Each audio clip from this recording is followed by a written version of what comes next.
রিমালের প্রভাবে ক্ষতিগ্রস্ত উপকূলীয় এলাকার বেড়িবাঁধ এখনো লোকালয়ে পানি ঢুকছে বলে খবর পেয়েছি আমরা। অবর্ণনীয় দুর্ভোগ দুর্দশায় বেড়িবাঁধ সংলগ্ন এলাকার সাধারণ মানুষেরা। বরগুনার আমতলী থেকে আরো জানাচ্ছেন আশিকিন প্রিন্স, ক্যামেরায় ছিলেন তুষার লস্কর। দুদিন আগেও যে ঘরটা ছিল আশ্রয়, সেখানেই বাসা বেঁধেছে শঙ্কা। রিমালের টানা 14 ঘন্টার তাণ্ডবে তছনছ বাংলাদেশের উপকূল। যেদিকে চোখ যায় সেদিকেই ঘূর্ণিঝড়ের ক্ষতচিহ্ন।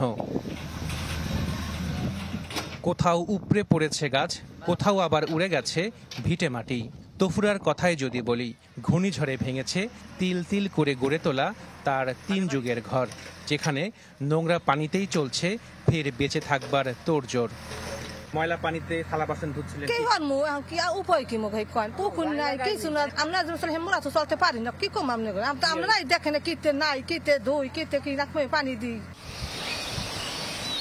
তফুরার মতোই এমন ভুক্তভোগী বরগুনার পশরবনিয়া গ্রামের কম বেশি সবাই। পায়রা নদীর তীরে হওয়ায় সংখ্যাটা যেখানে সব সময়ই বেশি। রিমালের প্রচণ্ড বেগে এবার ভেঙেছে সুরক্ষা বাঁধ, সাথে ধৈর্যের বাঁধও।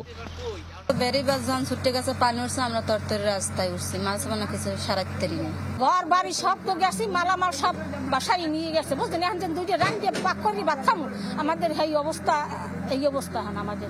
আমরা যে বাস মাধ্যমে এরকম আমরা কল্পনা নিই নাই আর কি। এই অবস্থায় আমরা এই 3-4 দিন হয়ে গেছে ভাত খাইতেই না, কোনো চুলো চালতে কিচ্ছু নাই। অস্থায়ীভাবে এই বেড়িবাঁধটি এখন সংস্কার করা হচ্ছে, তবে যারা দুর্গত রয়েছেন তাদের দাবি এই বেড়িবাঁধটি অস্থায়ীভাবে নয়, স্থায়ীভাবে যাতে পুনর্নির্মাণ করা হয়। বরগুনা জেলার 805 কিলোমিটার বেড়িবাঁধের বিলীন হয়ে গেছে 3 কিলোমিটার। ফলে দিনরাত দুবার করে জোয়ারের পানিতে প্লাবিত হচ্ছে অর্ধশতাধিক গ্রামের লক্ষাধিক বাসিন্দা। বেড়িবাঁধ যদি না থাকে তাহলে আমরা তো বাঁচার লাভ নাই কিছু। তেরান আপনারা কয়দিন খাওয়াই আমাকে বাঁচাইবেন? মজবুত টিকসই দুর্যোগ সহনশীল যদি একটা বেড়িবাঁধ দিত আমাদের সরকার, তাহলে আমাদের এই দুর্ভোগ হতো না। পানি উন্নয়ন বোর্ডের আশ্বাস, অচিরেই উন্নয়ন হবে পরিস্থিতির। একটা কাজ শেষ করতে দেখা যায় 3 বছর লেগে যায়। তা আমাদের একদম শুরুর পর্যায়ে এই ঘূর্ণিঝড়টা চলে আসছে। তা আমাদের এখন আপাতত আমরা মেরামত করব যাতে করে আর ক্ষতি না হয়। ইন দ্য মিন টাইম আমাদের দেখা গেল কিছুদিনের মধ্যে, 2-1 বছরের মধ্যে এখানে স্থায়ী বেড়িবাঁধ তৈরি হয়ে যাবে। Ashikin Prince, channel 24, Amtali, Barguna.